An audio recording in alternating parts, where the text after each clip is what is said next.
हम में से कितने सारे लोग ऐसे स्ट्रगल करते रहते हैं सालों साल, महीने महीने भर, यहाँ रिज्यूमे दिया, वहाँ रिज्यूमे दिया।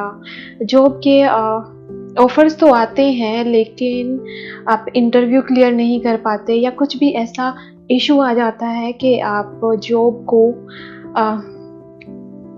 मैनिफेस्ट कर नहीं पाते हैं, आप ज्वाइन नहीं कर पाते हैं। आज मैं आपको एक सीक्रेट बताने वाली हूँ कि किस तरह से मैंने अपनी जॉब को मैंने जो अभी आपको बताया कि मैंने 10 दिन में अपनी जॉब को मैनिफेस्ट किया, लेकिन रियल स्टोरी तो ये है कि 10 दिन से मैंने जॉब को मैनिफेस्ट करने में वर्क किया।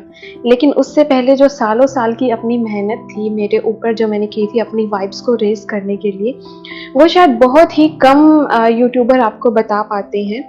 आपको ज़्यादातर यही देखने को मिलता है कि 10 दिन में जॉब मैनिफेस्ट कीजिए, 10 दिन में लाइफ पार्टनर मैनिफेस्ट कीजिए, ये वो। लेकिन रियलिटी यही है कि आप अगर बिल्कुल ही न्यू हैं लॉ ऑफ अट्रैक्शन की रास्ते पर, तो आप 8-10 दिन में कुछ भी अचीव नहीं कर सकते हैं। You have to work on your mindset first. सबसे पहले आपको करना होगा, देखो पास्ट के जो गार्बेज आपके माइंड में भरे हुए हैं, कचरा जो भरा हुआ है, उसको आपको निकालना होगा। यानी जो आपके फियर है, गिल्ट है, जो भी पेन है पास्ट का, हो सकता है नेगेटिव बिलीफ हो, अपने नेगेटिव बिलीफ को आप चेंज करेंगे। उसके बाद आप सोच सकते हैं कि now you are ready to manifest anything or achieve anything whatever you want in your life। तो यहाँ पर मैं अभी स्टेप्स तो नहीं बताने वाली हूँ, अभी मैं अपनी स्टोरी आपसे शेयर करने वाली हूँ कि किस तरह से मैंने 10 दिन के अंदर, मतलब जब से प्रोसीजर स्टार्ट किया और मैंने एक जॉब मैनिफेस्ट करी। तो ये बात है अगस्त 2024 की, यानी लास्ट ईयर। अभी 1 ईयर कंप्लीट होने वाला है। तो मैं लॉ ऑफ अट्रैक्शन और मैनिफेस्टेशन को लगभग 2020 या 21 से फॉलो कर रही हूँ। तो अपनी वाइब्स को हाई करने में मैं वर्क कर रही हूँ। तो उस टाइम जब मुझे फील हुआ कि yes now I want to join any job, तो मैंने खुद पर वर्क करना स्टार्ट किया। तो इसमें ना एक वे होता है, लॉ ऑफ अजम्पशन जिसे कहते हैं, कि अज्यूम करो कि आप जो चाहते हैं वो आप ऑलरेडी अचीव कर चुके हो। तो मैंने क्या किया, जैसे ही मॉर्निंग में मैं उठती थी तो मैं इस तरह से अपने आप को फील कराती थी कि जैसे मैं ऑलरेडी जॉब ज्वाइन कर चुकी हूँ और अभी मुझे ऑफिस के लिए रेडी होना है। तो उठकर मैं जल्दी से तैयार हो जाती थी अपना ब्रेकफास्ट वगैरह करके, मतलब 8:30 बजे तक, क्योंकि ऑफिस 9 से स्टार्ट होता है। तो 8:30 तक मैं प्रॉपरली रेडी हो जाती थी। उसके बाद ऐसे बैग वैग टांग कर ऐसे थोड़ा सा इधर उधर वॉक करती थी। तो मतलब अपने माइंड को ऐसे मैसेज देती थी कि यस अभी मैं ऑफिस जा रही हूँ। अपने माइंड को हम जैसा हम बताते हैं ना, वो वैसे तथास्तु कर देता है कि मतलब जो आप अचीव करना चाहते हैं उसको ऑलरेडी आप फील करना स्टार्ट कर दीजिए कि वो आपका हो चुका है, तो यू विल गेट इट। इसके बाद मैं अपना लैपटॉप लेकर बैठ जाती थी, उस पर काम करती थी। तो ऐसे अज्यूम करती थी कि मैं अपना ऑफिशियल वर्क कर रही हूँ, और उसके बाद फिर जो अपना घर का काम रहता है, बाकी के जो काम होते हैं वो खत्म करके शाम के टाइम जैसे 5 साढ़े 5 का टाइम होता था, तो मैं फील करती थी कि wow I am so grateful कि मेरा आज का दिन बहुत अच्छा रहा। मेरा ऑफिस इतना सुंदर है, वहाँ पर ऐसा गार्डन है बाहर की तरफ, मेरे कलीग्स बहुत प्यारे हैं, मेरा ना काम करने में आज बहुत मन लगा, मैंने ऐसे ऐसे काम किया अपने लैपटॉप में और मेरे सीनियर्स ने मुझे मेरे काम के लिए बहुत अप्रिशिएट किया, मैं बहुत ग्रेटफुल हूँ and thank you so much. मैंने इस तरह से शो किया। और रात के टाइम क्या करती थी, मैं हमेशा ग्रेटिट्यूड लिखती हूँ। रात को सोने से पहले किसी भी 10 रैंडम चीज़ों के लिए जब आप ग्रेटिट्यूड लिखते हैं तो हमारी वाइब्स हाई होती है उससे। एक्चुअली उससे हमारा फोकस शिफ्ट होता है। मतलब एक्चुअली नॉर्मली हम लोग ना उन चीज़ों पर फोकस करते हैं जो हमारे पास नहीं है, यानी हम कंप्लेनिंग मोड में होते हैं। लेकिन जब हम ग्रेटिट्यूड करते हैं तो हमारा फोकस उन चीज़ों पर आता है जो हमारे पास ऑलरेडी है। और जब हमारा फोकस शिफ्ट होता है ना, तो हम वो चीज़ें भी अचीव करने लगते हैं जो हम मैनिफेस्ट करना चाहते हैं, जो हम पाना चाहते हैं। तो इस तरह से मैं डेली ग्रेटिट्यूड करती थी, और एक डीप ब्रीथिंग प्रैक्टिस होती है जो हमारी टेंशन या स्ट्रेस को रिलीज करने में हेल्प करती है। जैसे 4-7-8 ये टेक्निक बोली जाती है कि 4 सेकंड्स के लिए आप इनहेल कीजिए, 7 सेकंड्स तक आप उसको होल्ड करके रखिए, एंड जब आप एक्सहेल करें तो 8 सेकंड तक काउंट कीजिए। ऐसे माउथ के थ्रू आपको एक्सहेल करना रहता है। ऐसे 2-3 टेक्निक ही मैंने यूज़ करी थी, कोई ज़्यादा बड़ी बात नहीं है।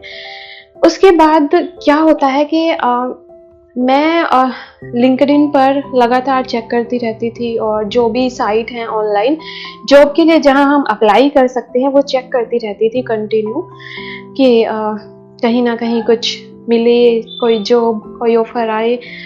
रिज्यूमे अपना इधर उधर शेयर कर रही थी। लेकिन ऐसे में क्या होता है कि मेरा एक फ्रेंड मुझसे कांटेक्ट करता है जिससे काफ़ी टाइम से मेरी बात नहीं हुई थी, एंड ही सेड कि वो उसने दिल्ली में कुछ 15 दिन पहले ही जॉब ज्वाइन करी है और वहाँ पर वैकेंसी है।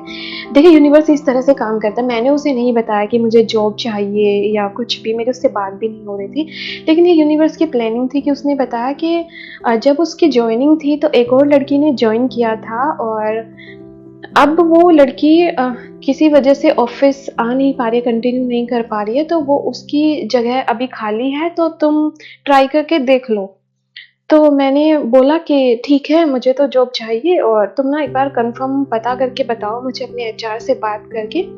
तो यस, उसने एचआर से बात करी। जब उसने एचआर से बात करी तब हमें पता चला कि उस ऑफिस में एक्चुअली वैकेंसी है, और नॉट जस्ट कि उस गर्ल ने ऑफिस लीव किया है, बल्कि they are hiring for around 200 people.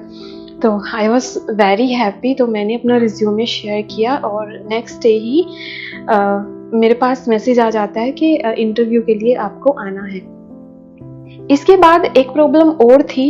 मैं अभी हरियाणा में रहती हूँ, और दिल्ली जाने के लिए थोड़ा सा मेरे फादर अलाउ नहीं कर रहे थे, तो उनको मनाना भी काफ़ी टफ था। तो इसमें मुझे 2-3 दिन लगा, लेकिन पता नहीं क्यों मुझे कोई टेंशन नहीं थी, और मैंने बस 1-2 बार उनको बोला, एंड दे सेड ओके, देख ले, तेरी मर्जी है, और हम तो कुछ बोलेंगे नहीं। मतलब थोड़ा सा वो नाराज़ तो थे, पर मुझे परमिशन मिल गई, और फिर मैं दिल्ली जाती हूँ। और ये सब 7 to 8 डेज़ हो चुके थे इन चीज़ों को।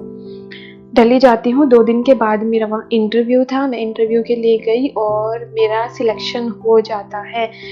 और यू नो व्हाट, इसमें सबसे बड़ी बात क्या है, मेरा सिलेक्शन हुआ। Actually they were hiring people जिनके पास पास्ट का वर्क एक्सपीरियंस था, लेकिन मेरे पास कोई एक्सपीरियंस नहीं था। लेकिन 2018 में मैंने कभी एक जॉब करी थी 2 मंथ के लिए सिर्फ अपने ही एरिया में, और उसका भी मेरे पास कोई ऐसे सर्टिफिकेट नहीं था एक्सपीरियंस का, क्योंकि वो ऑफिस किसी वजह से बंद हो गया था। तो मैंने वहाँ पर शेयर किया था मैनेजर के साथ जिन्होंने मेरा इंटरव्यू लिया था, एंड दे सेड ओके, आपको इसी चीज़ का एक्सपीरियंस है तो we are hiring you. And I was the last candidate के जिसका इस तरह से हायरिंग हुआ था। उसके बाद जिन भी लोगों की हायरिंग हो रही थी उनके एक्सपीरियंस के बेस्ड पर ही हो रही थी, बिना एक्सपीरियंस के उन्होंने सबको कैंसिल करना वहाँ स्टार्ट कर दिया था। तो this is how your manifestation work, this is how your vibration work. जब आप एक सही फ्रीक्वेंसी पर वाइब्रेट करते हैं तो आप एक ना सिर्फ जॉब बल्कि आप अपनी डेस्टिनी को अपने अकॉर्डिंग डिज़ाइन कर सकते हैं। जो आप चाहते हैं वो आप अचीव कर सकते हैं।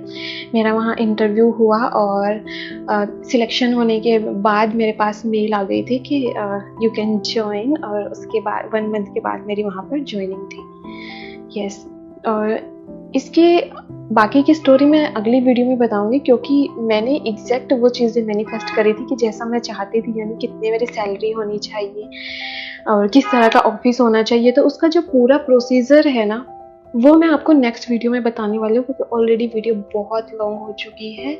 तो बाकी का प्रोसेस जानने के लिए आप सब्सक्राइब कीजिए मेरा चैनल, और अगर आपको ये स्टोरी थोड़ी भी इंस्पायर करती है तो आप कमेंट में लिखिए, and I will love to connect with you. Thank you.